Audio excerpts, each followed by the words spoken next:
నమస్కారం రైతు సోదరులారా, వీడియోలో కనిపిస్తున్న జీవానికి బ్లూ టంగ్ వ్యాధి అంటే సొల్లు వ్యాధి, నోటిగాలి వ్యాధి అని మన రైతులు ఎక్కువగా పిలుస్తారు. ఈ వ్యాధికి ఎలా నయం చేసుకోవాలో చూద్దాం.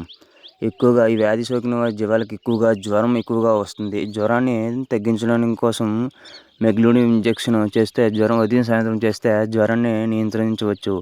మరియు ఎక్కువగా నోటిపుండ్లకు మరియు ఎక్కువగా పూత ఎక్కువ ఉంటుంది కనుక దీనికి యాంటీబయాటిక్ ఎక్సెఫ్ అనే యాంటీబయాటిక్ చేయడం ద్వారా మంచిగా ఈ బ్లూ టంగ్కి నోటిగాలి వ్యాధికి బాగా పనిచేస్తుంది.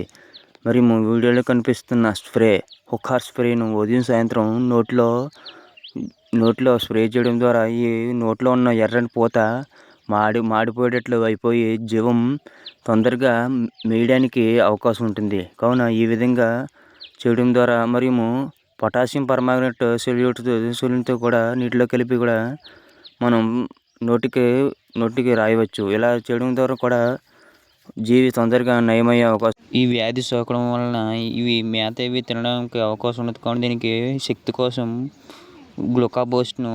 గ్లూకాబోస్ట్ను ఉపయోగించడం ద్వారా ఇవి ప్రతిరోజు ఉదయం సాయంత్రం పట్టాలి. ఎందువల్ల ఇది శక్తి రావడం కోసం.